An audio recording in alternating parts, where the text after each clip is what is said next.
Welcome to my channel. Subscribe and enjoy my new stories every day. The morning was like any other.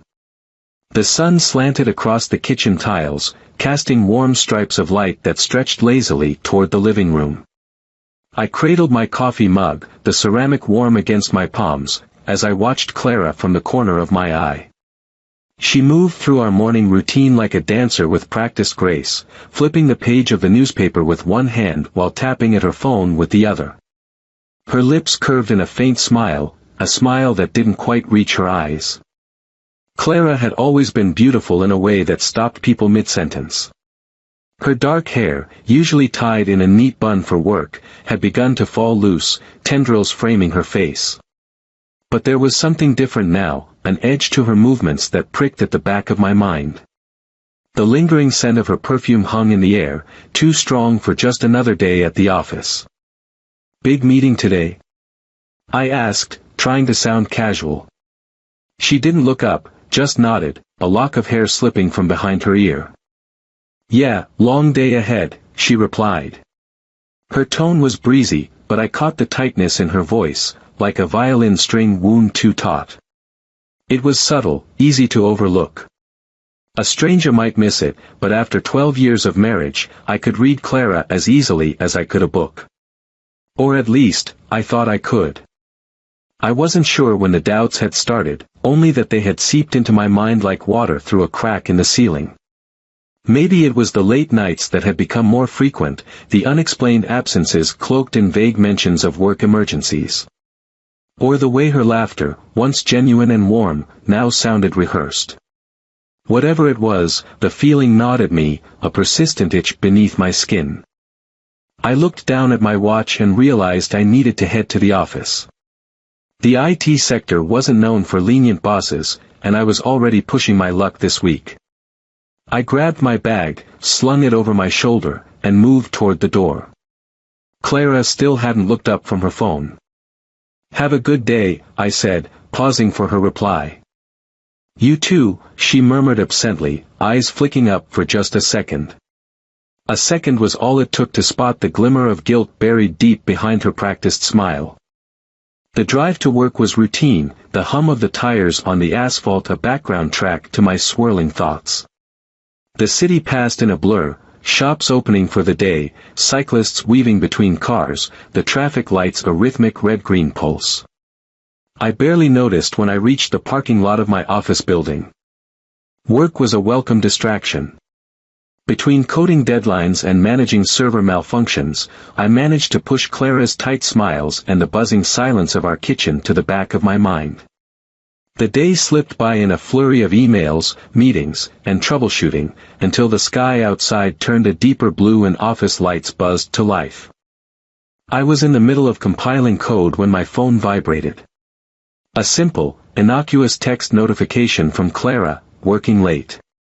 Don't wait up." The words sent a shiver down my spine, though they weren't new. I'd seen this message before, so many times that the letters might as well have been etched into my brain. "Everything okay?" A voice interrupted my thoughts. Greg, one of my team members, leaned against the edge of my cubicle, concern etched across his usually jovial face. "Yeah," I lied, shoving my phone into my pocket. "Just tired, I guess." He nodded, though the crease between his brows said he didn't buy it. I turned back to my screen, fingers typing aimlessly, but my mind had wandered to Clara's text. The office felt suddenly suffocating, the walls pressing in, and I needed air. The elevator ride down was slow, the soft ping of each floor barely registering. Outside, the night air hit me with a rush of cool relief. I leaned against the rough brick of the building, staring out at the city skyline, the buildings lit up like artificial constellations. The silence pressed against me, heavy and persistent. I needed to clear my head. Without really thinking, I found myself walking, each step echoing down the deserted street. Memories of better times, of laughter shared on road trips and cozy nights on the couch, tangled with the growing dread in my chest. My mind cycled through every clue I had ignored, calls cut short when I entered the room, the mysterious shopping trips, and the conversations she never shared anymore. Half an hour later, I found myself outside our favorite cafe, a place Clara and I used to visit during lazy Sundays. The neon sign buzzed softly, casting a warm glow onto the sidewalk. A couple sat by the window, leaning in close, sharing whispered secrets. My gut twisted, and for the first time, I considered that my suspicions weren't just paranoia. When I returned home, the house was dark. I stood in the foyer, keys clutched tight, listening to the silence as it stretched. Her car was still gone, and her absence pressed into the space like a physical weight. I moved through the rooms on autopilot, flipping on lights, searching for clues that didn't exist.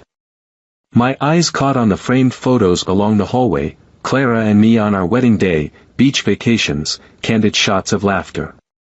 Now, they felt like relics from a different life, a life that I wasn't sure was real anymore. As I stepped into the kitchen, my phone vibrated again. It was a notification from the phone bill app, reminding me that the statement was ready for review.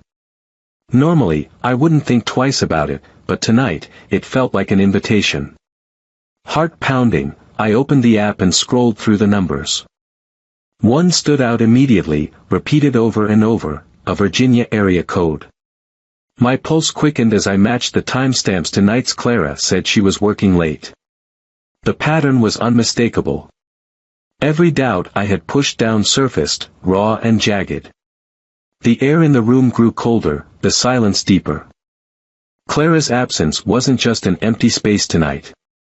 It was the weight of a truth I had refused to see, staring back at me through the glow of my phone screen. And in that moment, I knew the life we had built was balanced on a lie. The following day arrived heavy and gray, a sky swollen with clouds that seemed to mirror the ache in my chest. I hadn't slept more than a few hours, my mind replaying the night's revelation in relentless loops. The phone bill app was still open on my screen when I woke up, the string of calls and texts to that Virginia number staring at me, daring me to make sense of it. Clara moved through the morning with a veneer of normalcy that I found infuriating. Her hair was pulled back in the usual sleek ponytail, makeup flawless, not a hint of remorse or guilt in her expression. She leaned over the counter, sipping her coffee and scrolling through her phone. The urge to snatch it out of her hands was almost irresistible, but I bit my tongue, waiting, watching. I left for work early, using traffic as an excuse. The truth was I couldn't stand being in the same space as her, every glance a silent accusation she didn't know I was making. At the office, my mind wasn't on the day's agenda. Instead, I rehearsed what I knew and the questions I needed answers to. By mid-afternoon, I made a decision. I left work under the pretense of a meeting and drove home. The house sat quiet and unassuming, the curtains drawn, betraying nothing of the turmoil inside. My pulse raced as I let myself in, the silence immediately amplifying my tension. Clara wouldn't be home for hours, and I needed to use this time wisely. I headed for her workspace first, a small desk tucked in the corner of the living room. It was neat, almost obsessively so, no errant papers or pens, just her laptop and a leather-bound notebook.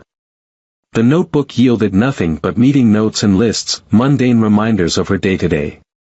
The laptop, though, was locked. I stared at the screen, the login prompt blinking like a silent challenge. My fingers hovered over the keys as I typed in the obvious choice, our wedding date. The screen stayed stubbornly locked. I tried her birth date next, then the name of our dog from years ago. With each failed attempt, frustration flared hotter. The thought of not finding anything gnawed at me. Just as I was about to close it, I remembered something, the password hint she had set for herself, once mentioned in passing, something unforgettable. I typed in the name of the cafe where we'd first kissed, and the screen flickered to life. Relief and dread battled within me as I navigated to her emails, sifting through work correspondences and newsletters. Just as I was about to give up, I noticed a folder buried beneath others, labeled with a simple N. Opening it felt like stepping off a cliff. The emails were there, an endless thread of exchanges with someone named Nathaniel. They started innocuously, conversations about work events and projects, but the tone shifted, the words morphing into inside jokes, then thinly veiled flirtation, and finally, declarations that left no room for doubt. Last night was perfect. Can't wait to see you again. You looked stunning today, even more than usual. Wish I could have stayed longer. My throat tightened. This was it, proof not just of betrayal, but of an ongoing affair. My eyes skimmed over the messages, searching for timelines, places, trying to stitch together the months and lies into something coherent. The anger rose in waves, but alongside it came something sharper, clarity. I shut the laptop, the silence of the house now filled with the ghost of their whispered conversations, their shared secrets. The memories I had cherished, the laughter, the touches, even the nights where we lay side by side, silent but content, twisted into something grotesque. She had shared those same moments with him. As I sat there, the doorbell rang, jolting me back to the present. I wasn't expecting anyone. Heart pounding, I stood and walked to the door. Through the peephole, I recognized Paul, a friend from work. His expression was tense, brows knitted with worry. "Hey, Mark. Is everything all right?" he asked as I opened the door, glancing at me with concern. "You left early today, and you didn't answer my texts." I forced a smile that felt foreign on my face. "Yeah, just had some personal stuff to take care of." Paul nodded but didn't look convinced. "Look, I don't mean to pry, but if you need to talk. I appreciate it, really." My voice came out sharper than intended, and I softened it with a sigh. "Just dealing with some family issues. I'll be all right." He studied me for a moment longer, then nodded and stepped back. "Okay, but you know where to find me if that changes." The encounter felt surreal, a sudden intrusion of normalcy into the storm raging inside. As I closed the door, I felt a stab of guilt for shutting him out, but there were limits to how much I could share. This battle was mine alone, at least for now. The hours crept by, each minute marked by the clock's relentless ticking. When Clara finally came home, the air crackled with tension. She set her purse on the counter and glanced at me with a smile that seemed too wide, too forced. "How was your day?" she asked, slipping off her shoes and padding into the kitchen. I swallowed the knot in my throat, forcing a casual tone. "Same as always." It was a lie, a small prelude to the conversation I now knew was inevitable. But it wouldn't be tonight. Tonight, I needed more time, more control. Tonight, I would wait, because after everything I'd learned, the confrontation couldn't just be an outburst. It needed to be a reckoning. The days that followed were an exercise in controlled fury. I moved through life like an actor, playing the part of the oblivious husband while rehearsing every word, every expression I would use when the moment came. The mask I wore became both my prison and my shield, the anticipation gnawing at me, yet fueling me at the same time. Clara seemed unaware, wrapped in her own world of clandestine texts and feigned work calls. Every evening she would say she had another late meeting, and every time she did, I nodded with an expression that barely masked my disgust. The Virginia number was branded into my mind, a constant reminder that there was no mistaking this reality. On Friday, I decided that tonight would be the night. I had prepared everything, the quiet resolve, the proof printed and tucked neatly into a folder, the carefully selected words that would shatter the illusion once and for all. Clara's routine provided the perfect setup. She always came home late on Fridays, and tonight was no different. The clock struck 10 when I heard the familiar rumble of her car in the driveway. I sat at the kitchen table, the glow from the pendant light casting shadows that flickered like anxious thoughts. The folder was in front of me, closed but heavy with meaning. The front door opened, and Clara stepped in, carrying the faint scent of some floral perfume I knew wasn't hers. Her heels clicked softly against the floor as she walked into the kitchen. She stopped when she saw me, surprise flitting across her features. "You're up late," she said, a smile playing on her lips. It faltered when she noticed the seriousness in my expression. "Yeah," I replied, my voice cold and measured. "I thought we should talk." She blinked, a flicker of confusion and something else, fear, crossed her face. "Talk? About what?" I slid the folder across the table, watching as her gaze dropped to it. "About this." Clara's eyes darted back to mine, wide now, pupils shrinking as realization set in. Slowly, she reached out and flipped the folder open. Page after page of printed emails and phone records lay there, a stark testament to her betrayal. She glanced at the pages, her face going pale, then looked back up at me. "Mark, she started, but I raised a hand to stop her. The room was so silent, I could hear the faint hum of the refrigerator. "Don't," I said, the single word slicing through the tension like a knife. "I want to hear the truth, not another lie." Clara swallowed, her throat working visibly. She sat down, her movement slow, careful, as if sudden motion might shatter the fragile atmosphere. "It wasn't supposed to be like this," she said, voice barely above a whisper. "Then what was it supposed to be, Clara?" I leaned forward, my hands clasped tightly in front of me. "Tell me how this happened. How we ended up here." She exhaled shakily, her eyes dropping to the table. "It started as, just a distraction. Things at work, the stress, it was overwhelming. And Nathaniel, he—" "Stop," I interrupted, the name like a poison on my tongue. "Don't justify it by blaming work or stress. You don't risk a marriage for a distraction." Her gaze snapped back to mine, and for the first time, there was defiance in her eyes. "And what about you, Mark? Always at work, always too tired or too busy. You think I didn't notice the way you withdrew, the way you started existing in our marriage instead of being in it?" I felt the sting of her words, but anger quickly smothered it. "So this is my fault now?" My voice was louder than intended, bouncing off the walls and reverberating through the kitchen. "Because I work to keep us afloat, to give us this life." "No, it's not your fault," she said, her tone softening. "But it's not black and white either. I felt invisible, Mark. I made a mistake, God, I know that. But it wasn't just about him. It was about feeling like someone saw me again." The silence that followed was suffocating. Her confession hung between us, a raw, jagged thing that neither of us knew how to handle. I stood abruptly, the chair scraping against the floor as I pushed it back. I needed space, air that didn't feel poisoned by the truth. I paced to the window, looking out at the quiet street lit by the amber glow of streetlights. Behind me, Clara's ragged breathing was the only sound. Finally, I turned to face her. "What now?" The question was as much for me as it was for her. I didn't know what I wanted her to say. Forgiveness felt impossible, yet the idea of walking away left a hollowness that echoed in my chest. Clara stood, her eyes still glistening with unshed tears. "I don't know," she admitted, voice trembling.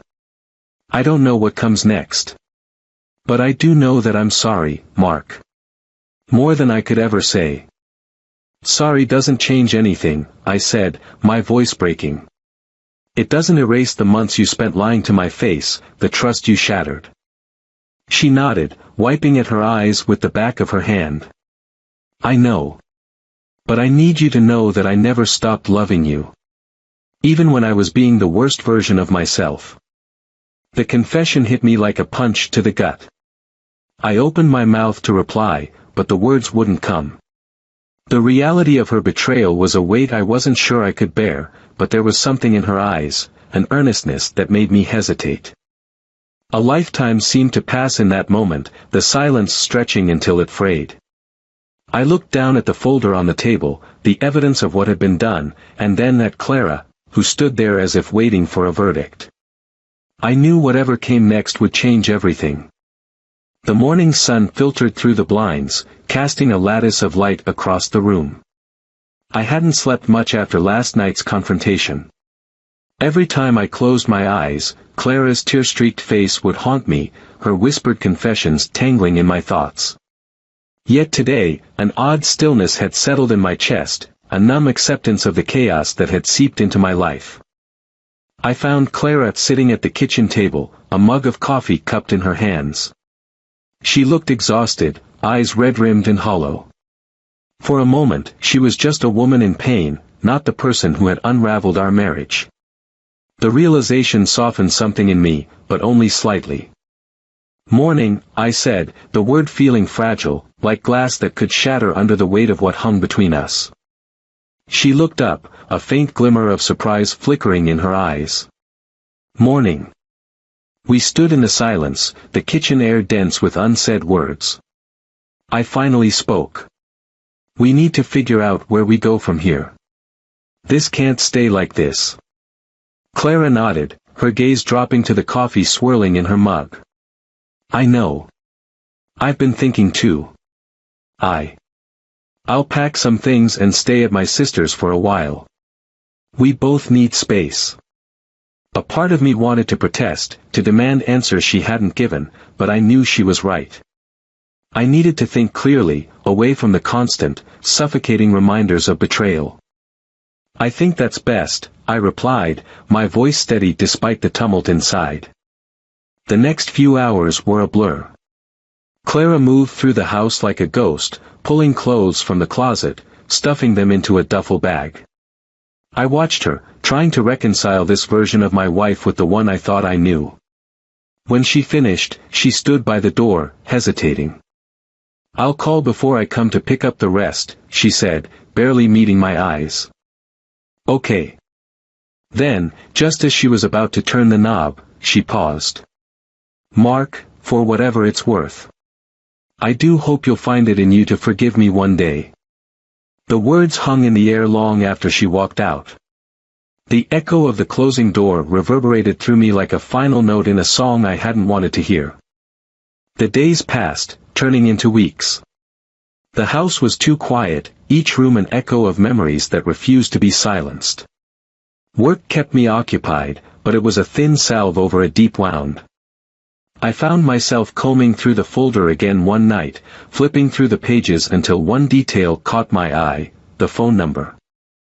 Something gnawed at me, an instinct that hadn't dulled with time. I decided to call it. It rang twice before a voice answered, smooth and confident. "Hello." The voice wasn't one I recognized, but it was unmistakably male. I hesitated for a moment, then said, "This is Mark. You don't know me, but I know about you and Clara." There was a pause, then a chuckle. "Oh, Mark. I was wondering when I'd hear from you." The familiarity in his tone made my skin prickle. "Who are you?" I asked, anger flaring in my chest. "I'm surprised she never told you," the man said, his voice carrying a smirk I could almost see. "I'm Nathaniel, but that's not what you should be worried about. What you should ask yourself is why Clara was drawn to me in the first place. Why don't you tell me?" I spat back, tired of the cryptic tone. "Because it wasn't about me," he said, suddenly serious. "It was never really about us at all. Clara, she was looking for a way out, Mark. But not from you." The words hit me like a slap. "What the hell are you talking about?" "You should check the bank statements, Mark," Nathaniel said, his voice low and almost sympathetic now. "Check them carefully. There's more to this than you think." Before I could say another word, the line went dead. I stood in the kitchen, the silence more oppressive than ever. My heart thudded painfully as I hurried to the office, tearing through drawers until I found the statements. I spread them across the desk, eyes scanning line after line until I spotted it, transfers, regular ones, all to an account I didn't recognize. I logged into our joint banking app, my hands shaking as I searched for the account details. What I found made my stomach drop. The account was in my name, but I had never opened it. And the transfers were substantial, thousands of dollars over months, siphoned into this shadow account. A noise behind me made me turn. Clara stood in the doorway, her expression unreadable. "I didn't expect you back," I said, my voice trembling with a mix of confusion and dread. "I came to get the rest of my things," she said quietly, then saw the papers scattered across the desk. Her eyes widened, and she knew. I could see it. The guilt, the realization that her secret was finally out. "You set this up," I said, each word laced with disbelief. "Why? Were you planning to leave with him and take everything?" Clara's eyes brimmed with tears, but she didn't look away. "It wasn't like that," she said, voice breaking. "At first, it was a safety net. A way to make sure I had a way out if things ever went too far. But then you found out Nathaniel wasn't who you thought," I finished, piecing it together as I spoke. The affair had been more than a betrayal of love, it had been a cover for a plan that never came to fruition, a betrayal layered with lies upon lies. Clara nodded, tears streaming down her face. "He was just using me. By the time I realized it, I was in too deep." I stared at her, the weight of what she had done pressing down on me like a lead blanket. Everything I thought I knew about my life had been a lie, twisted and manipulated. "Get out," I whispered, my voice hoarse with a mixture of fury and grief. "And don't come back." Clara's shoulders sagged as she turned and walked out the door for the last time, leaving me alone with the ruins of our life and the hollow echo of a truth I never expected.